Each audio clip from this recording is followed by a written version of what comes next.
J'avais tellement tort sur le rôle et la raison d'être des émotions que je suis obligé de te partager ma nouvelle vision aujourd'hui.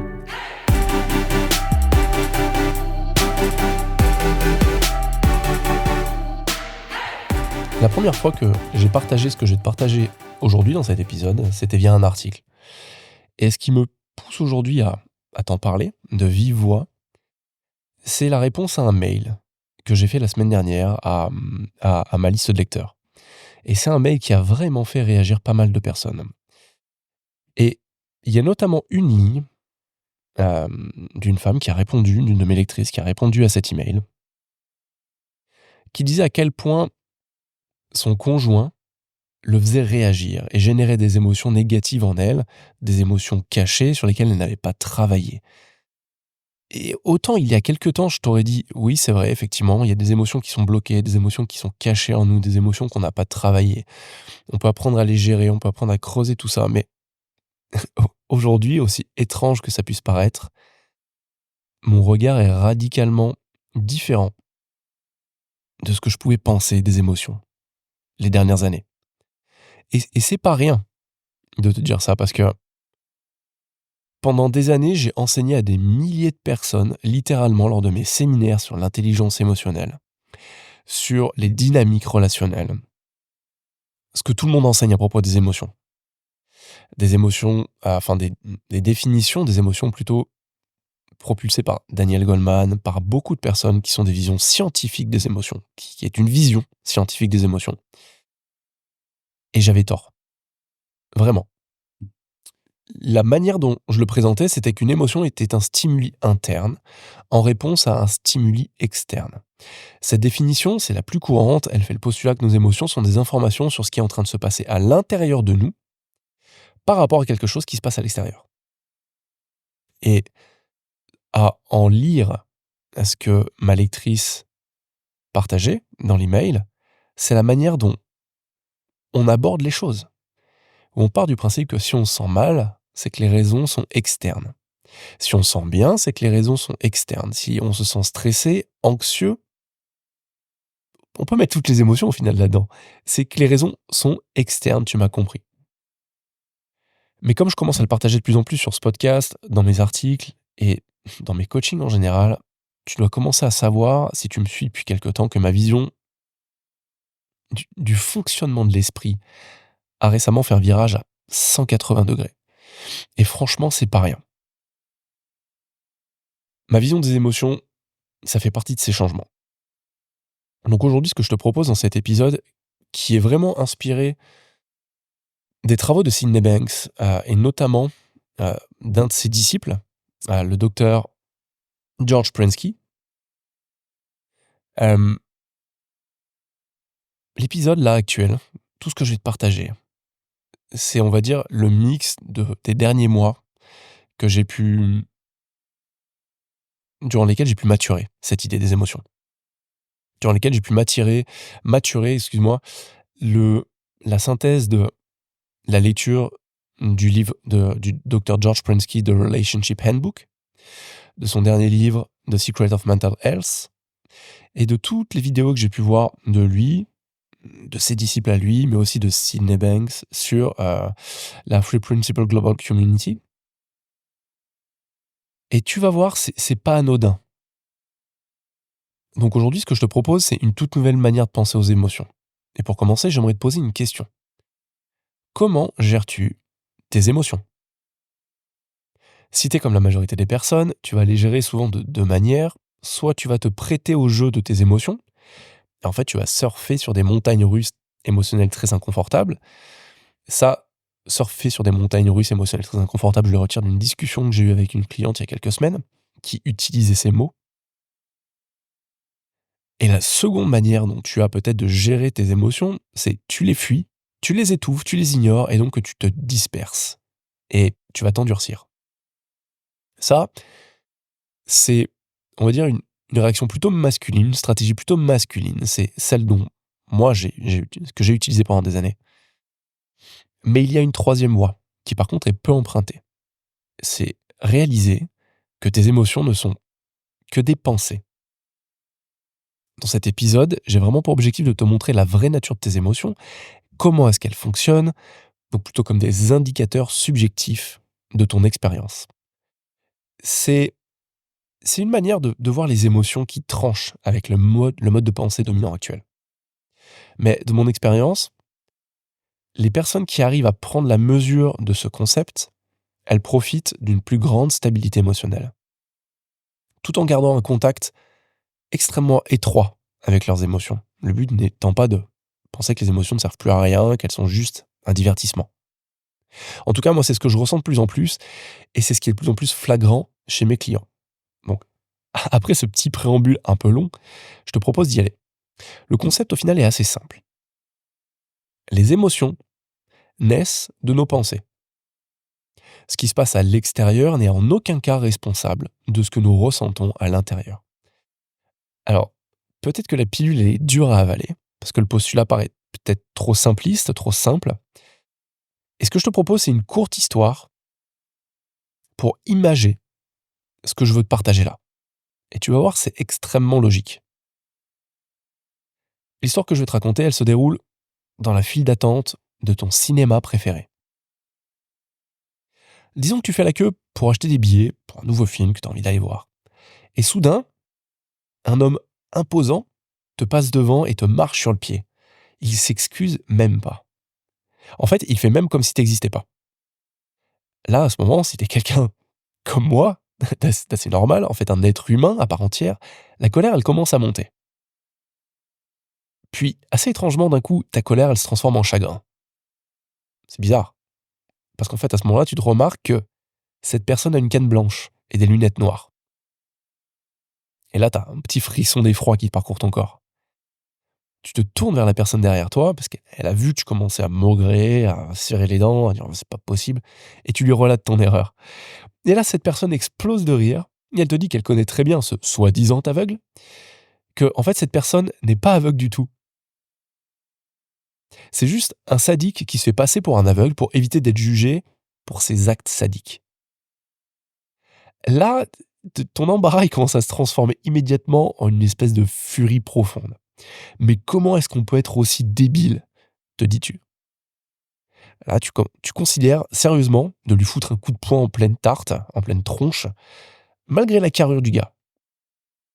À cet instant, il y a un homme plus âgé qui te met de côté parce qu'il voit que tu es en train vraiment de perdre le contrôle et qui t'explique que le sadique, c'est pas le mec devant toi, le soi-disant aveugle, mais celui derrière, qu'il est assez connu dans le coin.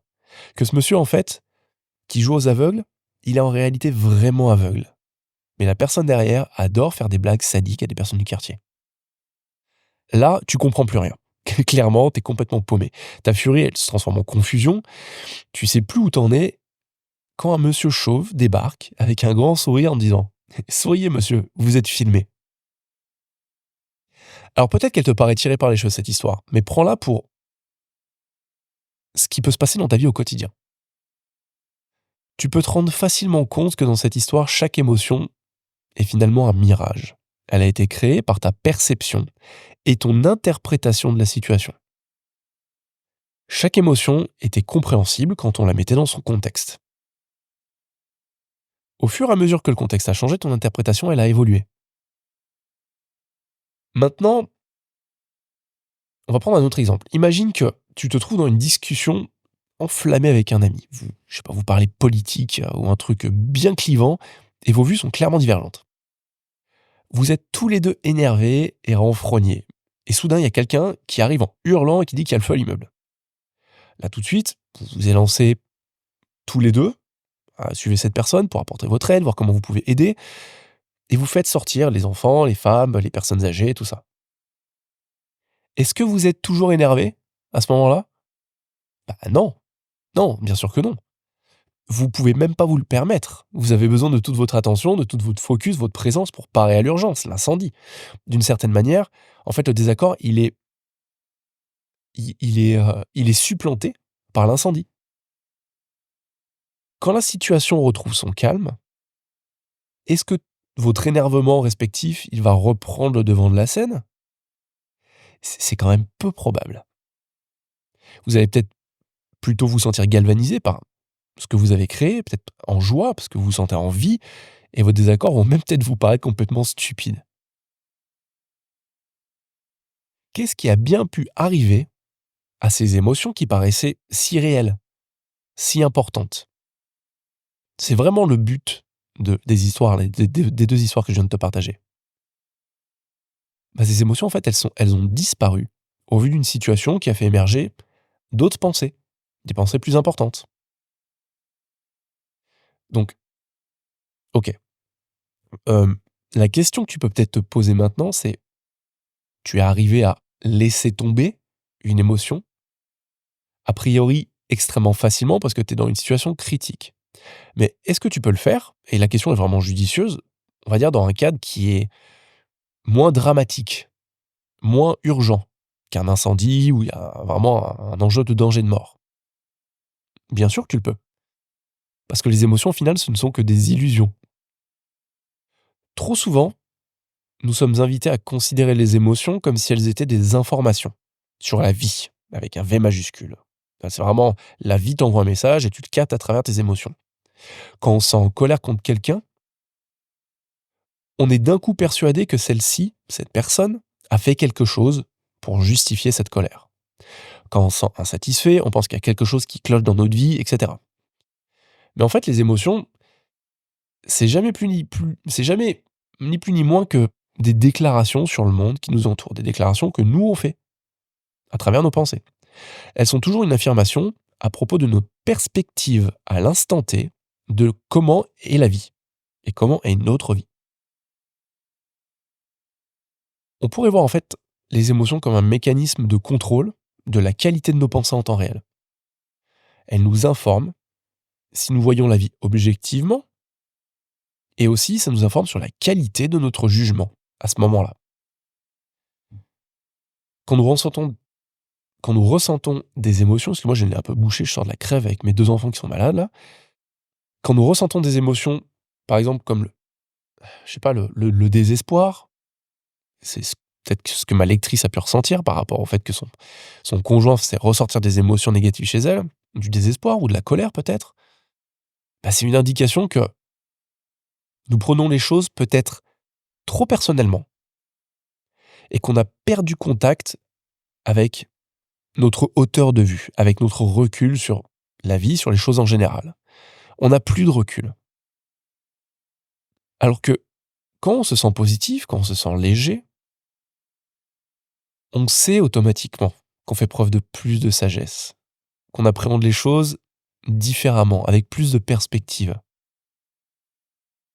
Quand tu es dans cet état-là, si tu marches dans la rue et qu'il y a quelqu'un qui te rentre dedans, ta manière de réagir, ça va pas être de lui sauter à la gorge. Tu vas évoluer radicalement différemment que ça. Tu vas évoluer en fonction de ton état émotionnel, donc de la légèreté, de la positivité. Donc tu vas avoir une meilleure qualité de pensée à ce moment-là. Tu vas peut-être juste te sourire et dire: «Oh, excusez-moi, c'est ma faute, je ne vous avais pas vu». C'est plus cette espèce d'ingrat qui te rentre dedans et qui fait pas attention. C'est toi qui as pas fait attention. La perspective change, l'émotion change, parce que tes pensées sont différentes à ce moment-là. En fait, ce que je veux te partager aujourd'hui, c'est que moins tu vas prendre les événements de la vie personnellement, plus tes sentiments globaux, ils vont rester positifs. Tes émotions, ce sont toujours un indicateur infaillible de comment est-ce que tu vois le monde en ce moment. Et ça résonne avec le premier épisode de ce podcast où je te parle de l'échelle de nos humeurs, l'échelle de notre perception de la vie. Une échelle spirituelle, pas dans le sens religieux, mais dans le sens de la qualité de notre esprit à l'instant T. Et que plus on est bas dans cette échelle, plus on est dans des humeurs basses, et plus on est haut, on est dans des humeurs hautes. Et que dans ces humeurs hautes, on va faire preuve de beaucoup plus de perspective sur la vie. Tes émotions, c'est un indicateur de tout ça. La vie, elle est belle, et elle est pleine de possibilités, elle est pleine de bonnes intentions. Ou c'est peut-être juste un panier de crabes qui nécessite ta vigilance et ta méfiance. Tout ça, ça dépend de l'information qui va être envoyée par tes émotions. Tes émotions, elles vont pas fournir des informations sur le monde qui t'entoure. En fait, elles servent juste comme un compas qui va indiquer la qualité de ta pensée, de ta capacité de jugement, de ta perspective actuelle.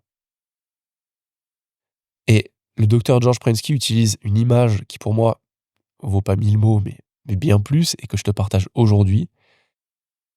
C'est Un poisson rouge prendra toujours la place que lui permet son bocal. Les émotions, elles sont comme ce poisson rouge. Elles grossiront en fonction de la place et de l'attention que tu leur prêtes. C'est aussi simple que ça. Alors je ne sais pas comment ça te fait réagir, je ne sais pas comment c'est tombé dans tes oreilles, mais ce que je t'invite, c'est peut-être de le réécouter cet épisode, certaines parties, ou juste d'arrêter, d'aller te promener, de laisser ça infuser, comme je dis à mes clients, et de voir comment ça atterrit chez toi. Et en tout cas, n'hésite pas à me partager tes retours sur les réseaux sociaux, n'hésite pas à t'abonner à cet épisode, à ce podcast, à partager cet épisode à quelqu'un à qui tu penses qu'il sera utile.